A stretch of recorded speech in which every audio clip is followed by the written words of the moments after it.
There is a specific moment in every institutional crisis when the vocabulary shifts. Early in the cycle, the language is analytical. Rotation decisions, CBA provisions, reporting timelines, scheme deficiencies. Then the documented record accumulates past the point where analytical framing alone can contain what is happening, and the vocabulary becomes existential. Soul of the franchise, breaking point, war. The shift is not rhetorical escalation for its own sake. It reflects a genuine change in what the situation has become. The Indiana Fever are no longer managing a struggling team through a difficult stretch.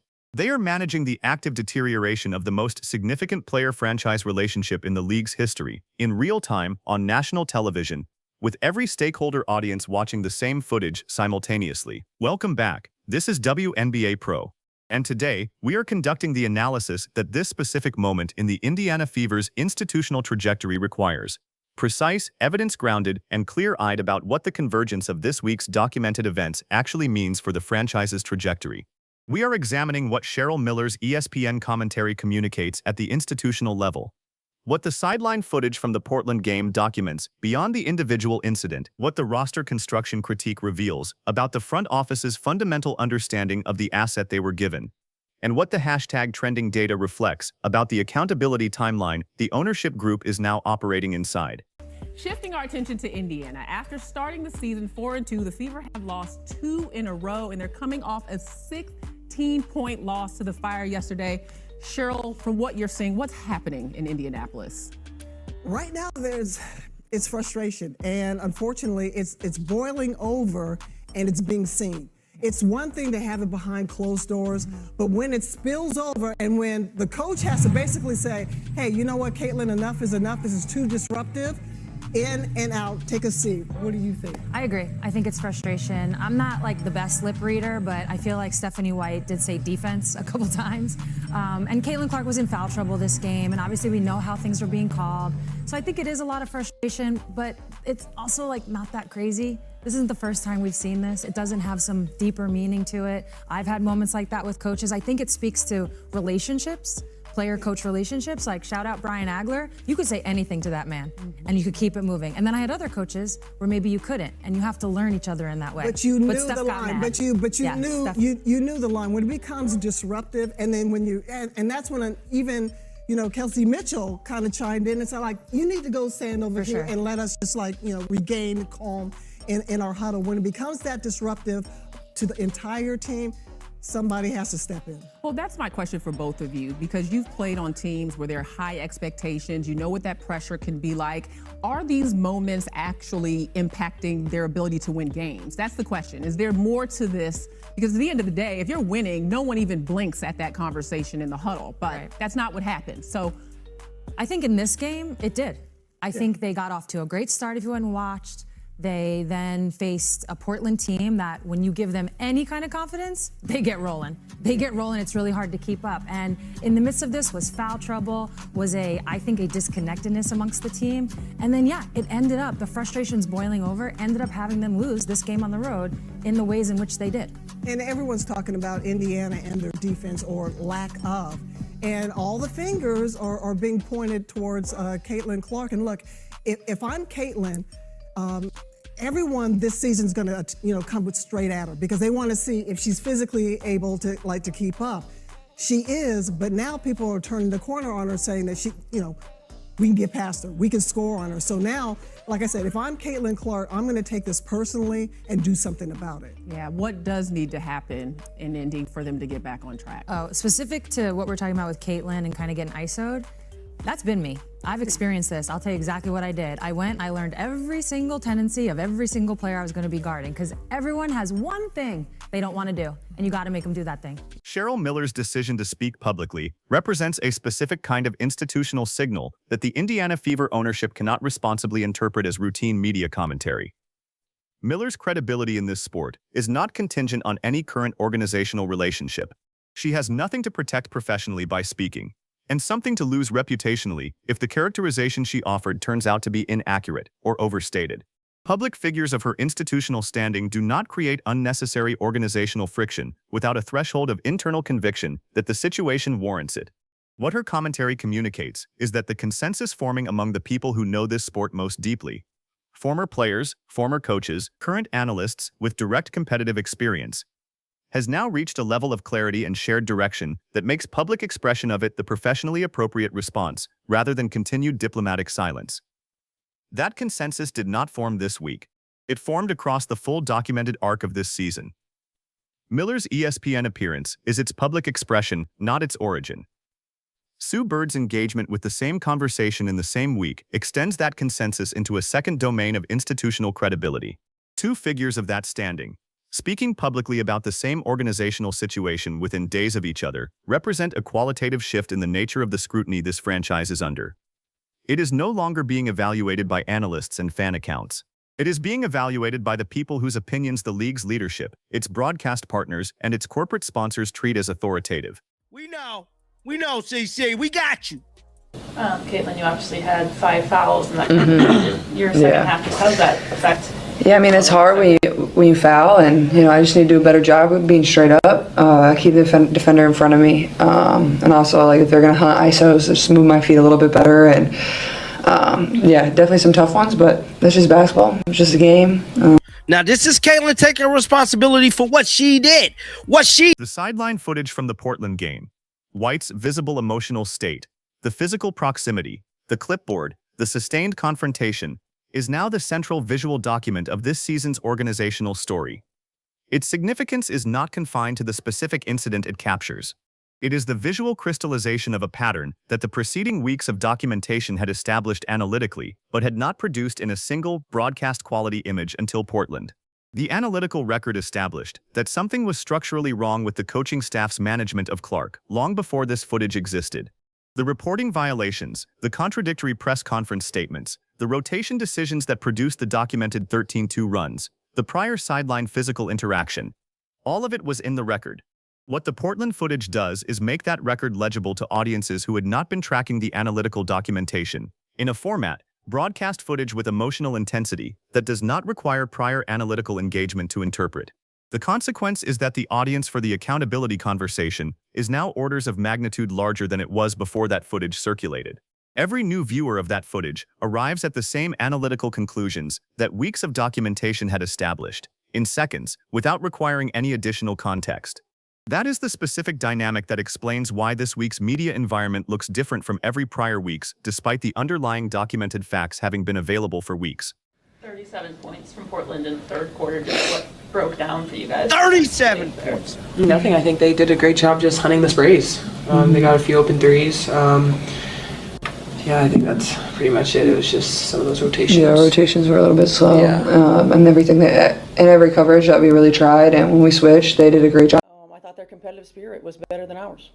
And Caitlin had 3 assists in the first 3 minutes of the game. Then both her and Aaliyah checked out, I think, around the 6:30 mark. Then Portland went on a 13-2 run. Just what was the reasoning for checking them out, or did either of them request a sub? Well, AB's still on a minutes restriction, so she's coming out. And typically that's around the same time that we've been taking Caitlin out before. We didn't in Golden State just because. The lip-reading interpretation requires the same analytical restraint this channel has applied consistently. Broadcast footage does not provide sufficient visual resolution for confirmable lip-reading, and responsible analysis does not present unconfirmable interpretations as established fact. What the footage confirms without interpretive uncertainty is the visual character of the interaction, its emotional intensity, its duration, its physical proximity, and its context within a game the Fever were losing to an expansion franchise for the second time this season. The fan response to that footage, the fury, the Clark family framing, the visceral identification with the player being subjected to that interaction, reflects something real about what the footage communicates even without confirmed audio. Professional workplaces have conduct standards. Those standards exist regardless of competitive frustration, regardless of game situations, and regardless of the hierarchy between coach and player. When footage of a coaching staff interaction with a player produces the volume and intensity of fan response that this footage has produced, it reflects an audience accurately reading something about the interaction that the organizational leadership has failed to prevent. The Kelsey Mitchell bench intervention, framing aside about whose side anyone was on, is documentable as a player assuming a de-escalation function that the coaching staff had failed to maintain. In a professionally functioning team environment, the need for a player to physically intervene between the coaching staff and the franchise player does not arise. Its occurrence is itself a documented organizational data point. Whatever Mitchell's specific intention was in that moment, the fact that player intervention was the mechanism that ended the confrontation rather than coaching staff self-regulation is the analytically significant element. The tactical critique that this organizational context surrounds, opposing teams isolating Clark defensively to generate foul trouble and physical depletion with no systematic coaching response, is not separable from the organizational context. A coaching staff that is managing an active relationship breakdown with its franchise player is not simultaneously conducting the focused collaborative scheme design work that developing a counter to a league-wide defensive blueprint requires. Organizational dysfunction and tactical stagnation are not parallel problems. They are causally connected. The former produces the latter. The risk of leaving him out there. And Caitlin said, with Portland scoring 37 points in the third quarter, she said she thought rotations were a little bit slow then, but how does foul trouble just go into that? I don't know if foul trouble has a lot to do with rotations. I think it's just anticipation. I think it's activity, anticipation, and awareness. We talk about our 3As all the time, active, aware, and anticipate. When we started going to some of our doubles, we were slow on our rotations. You were slow on the rotation. Stephanie, didn't you orchestrate? The roster construction critique has now entered the national mainstream through Whitlock's commentary, and it deserves precise analytical articulation rather than general characterization. Clark's offensive system requires specific personnel complements to function at peak efficiency. She needs spacing, shooters who force defenses to respect the perimeter, creating the driving lanes and passing windows that her decision-making exploits. She needs transition targets, players whose movement speed matches her pace of play, enabling the fast break sequences that her court vision is designed to initiate. She needs reliable ball screen setters, players whose positioning and screening angle create the pick-and-roll actions that Cheryl Reeve publicly described as fundamental to professional basketball, while Indiana was running away from them. The specific acquisitions the front office made, the Billings commitment at $800,000, the roster choices that prioritized slower interior players over the perimeter spacing and transition capacity Clark's game requires, are not roster construction errors in the abstract. They are roster construction choices that demonstrate either a misunderstanding of what Clark's play style requires to be maximally effective, or a deliberate prioritization of other personnel criteria over that requirement. Neither explanation is compatible with the organizational mandate the front office was given when Clark became Indiana's franchise player.